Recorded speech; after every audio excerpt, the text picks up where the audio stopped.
안녕하십니까. 재정회계법인 이병섭회계사입니다. 오늘은 증여세 절세 전략 중에서 특수관계자 간 부동산 무상사용 사례에 대해서 알아보도록 하겠습니다. 핵심 사항은 부동산 가액이 13억 원 이상인 경우에는 무상사용에 따른 증여세에 유의하셔야 됩니다. 저희가 일반적인 케이스로는 이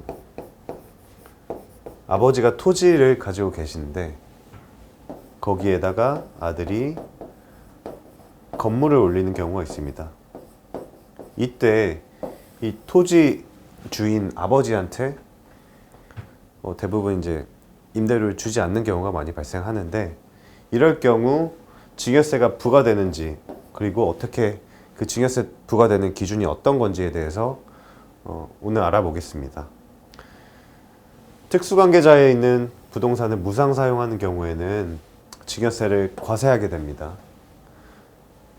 하지만 이제 부동산 소유자와 함께 거주하는 주택가 그 부수 토지는 증여세에서 제외됩니다. 그러나 제가 앞서 말씀드린 사례인 토지 위에 건물을 신축하여 사용하는 경우에는 토지 사용료 상당의 만큼은 증여받은 효과가 발생하게 됩니다. 저희 사례로는 A씨가 아버지 소유 대지에 상가 건물을 완공해서 사업장을 마련했고 아버지 소유 대지를 무상으로 사용할 계획입니다. 무상 사용에 대한 증여세는 문제가 없는지 걱정이 됐습니다. 이 계산 시트를 보기 전에 저희 규정부터 먼저 보도록 하겠습니다. 상제법 37조에서 부동산 무상 사용에 따른 증여의 어떻게 계산하는지 나와 있습니다. 무상으로 사용함에 따라서 이익을 얻은 경우에는 그 무상 사용을 개시한 날의 증여일로 보고 그 이익에 상당하는 금액을 증여자산가액으로 합니다. 다만 그 이익이 1억 원 미만인 경우에는 제외하게 됩니다. 저희가 사례에서 더 알아보도록 하겠지만 이 1억 원 미만인 경우에는 과세에서 제외된다.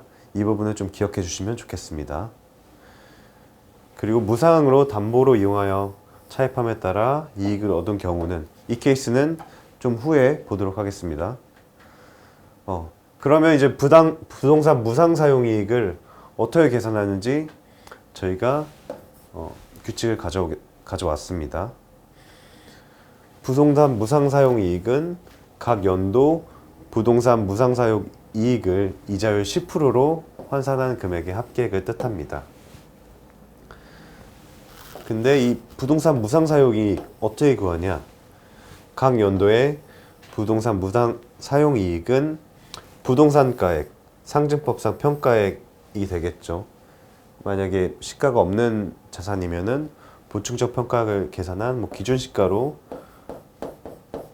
일반적으로 토지 쪽은 보시면 되겠습니다. 이 기준 시가의 2%로 각 연도 부동산 무상 사용 이익을 계산하시고요. 그리고 이거를 5년 동안, 그러니까 5년 단위로 계산을 하고 이 10%로 나누시게 됩니다. 좀 복잡한데요.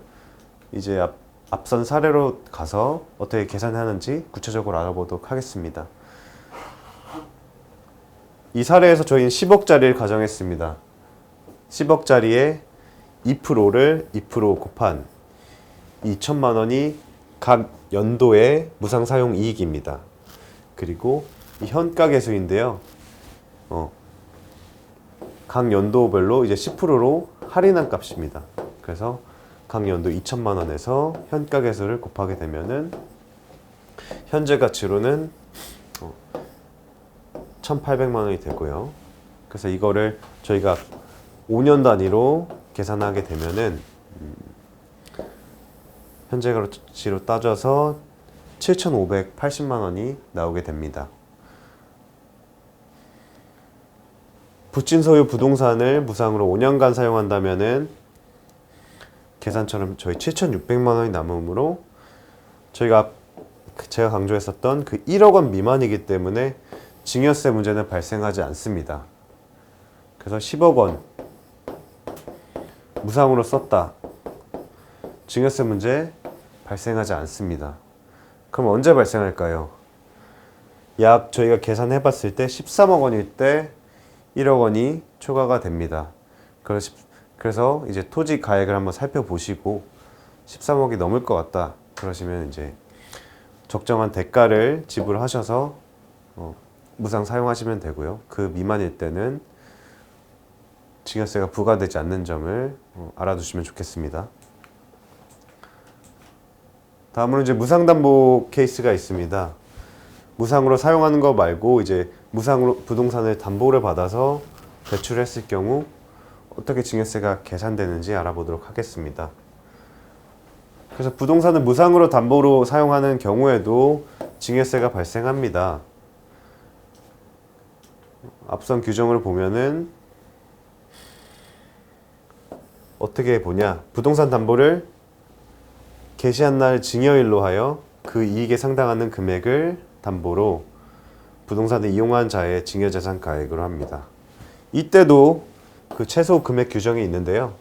1,000만 원 미만인 경우에는 제외하게 됩니다. 그래서 저희가 무상담보 사례를 보면은 차입에 따른 증여이익 그리고 차입에 따른 적정이자에서 실제로 지급하거나 지급할 이자를 뺀 금액, 그러니까 즉 만약에 1억 원을 빌렸습니다. 이거에 대한 적정 이자가 4.6%입니다. 그러면 460만 원에서 저희가 이 부동산을 빌려주신 분한테 이자를 지급했습니다. 만약에 100만 원을 지급했다고 하면은 360만 원이 됩니다.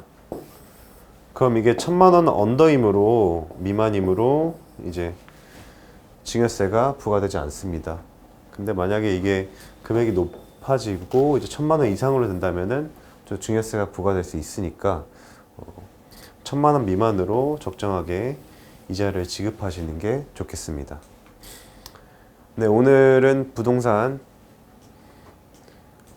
무상 사용 그리고 무상 담보에 대해서 알아봤었는데요. 네, 둘 다 부동산 무상 사용 같은 경우에는 1억 원 미만인 금액 그리고 부동산 무상 담보 같은 경우는 1,000만 원 미만인 금액인 경우에는 증여자산에 포함하지 않습니다. 이 부분 유의하시고 토지 사용하시는데 참고하시면 좋겠습니다. 궁금하신 사항 있으시면 저희 유튜브로 댓글 남겨주시고요. 네, 저희 강의 여기까지 하겠습니다. 경청해 주셔서 감사합니다.